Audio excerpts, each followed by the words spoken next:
At the time I'm recording this video, it is now spring, which means many of us are coming out of hibernation and getting back outside to ride the bike. One of the most essential pieces of clothing in the cooler type weather, when it's not too cold and not too hot, is the vest, or you may call it a gilet. I'll be calling it a vest in this video. So I'll be reviewing two vests by Endura. Endura has become my go-to brand of clothing for high-end clothing. They make a lot of good gear, and the vests are no exception. The first vest that I'll look at is the Gridlock vest. And this is one that fits a little bit looser, and I think this one is going to be the one that more, especially mountain bikers, are going to want to go with. It just seems a little bit more versatile, not only in the fit, but also in the temperature range. Now, to give you a reference, I'm a little over 5'8", and I weigh 145 pounds. So the Gridlock vest that I got is a medium size. Now, in hindsight, I probably should have checked my chest measurements on Endura's website and gone with the small, but it has a drawstring on the bottom that I'll show that makes it fit fine. It's just a little bit loose, but what's nice about it is you could wear it over a thicker, shirt or jersey. So I'm wearing just a standard cycling kit with some arm warmers. So again, you can cover a really wide range of temperatures with a pair of arm warmers and a vest. So I'm going to try this on and I'll show it to you. And again, it has a drawstring on the bottom. Also has some reflective stripes at the top. So like I said, this vest is a little bit looser fitting. It's more comfortable to wear for sure. But I've found, now I live in Florida, so I haven't been in hibernation. I've been riding all year round. But my tolerance for cold is probably not as strong as people who live in a colder environment.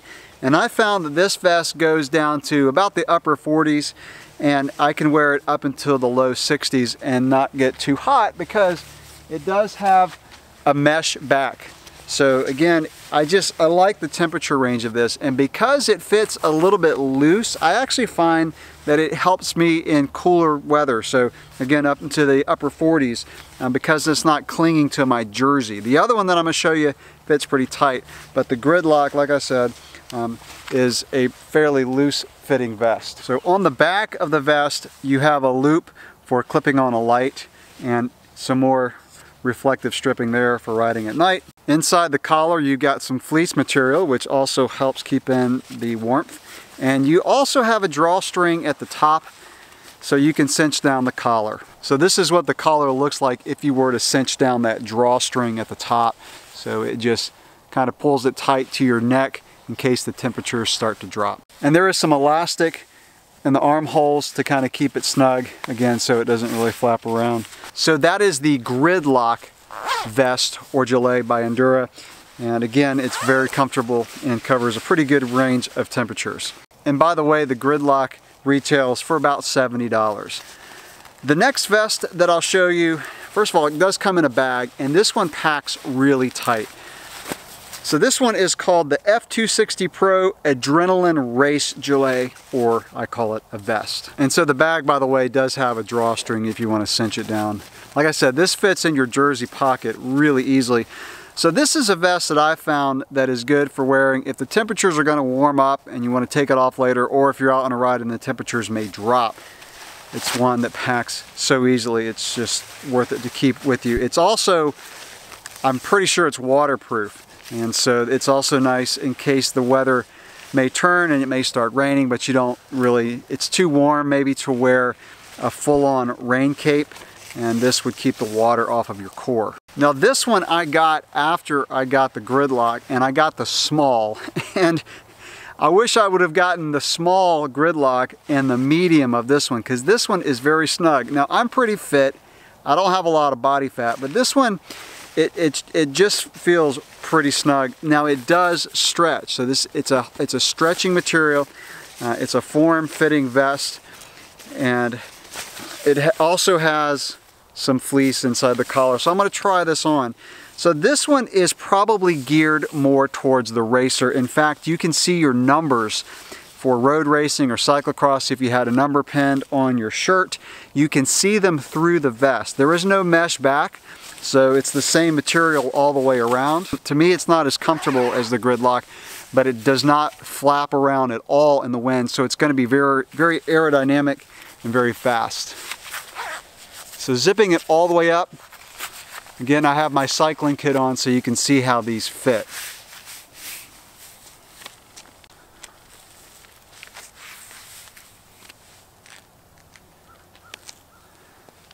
So this one, when I'm just standing still, it feels fine, but when I'm breathing hard and taking in a deep breath, you can just feel it kind of stretch. It's not like it's super tight, but if donut eating is one of your favorite pastimes, this vest is probably not for you. It fits really snug. Now what I found with this one is it fits so snug that it can kind of rise up on me just a little bit as I'm riding, and so I have to kind of pull it back down. But again, it's a very aerodynamic vest, one geared more probably towards a racer. This one also has some elastic on the armholes and some reflective stripping on the vest. So again, if you're riding at dusk or riding at night, you do have the reflective stripping, and it's also on the bottom too. On the bottom of the back of the vest is some reflective stripping, but there is no loop for a light. So the FS260-Pro vest retails for $85. So there you go, two really high quality vests from Endura, the FS260-Pro and the Gridlock. Like I said, the Gridlock is probably better for mountain bikers, for commuters, and for recreational riders, whereas the FS260 is more towards those who ride on the road or maybe ride cyclocross, and you want something that's very aerodynamic and form-fitting. So as always, questions or comments about this review, go ahead and drop those below. Thanks for watching.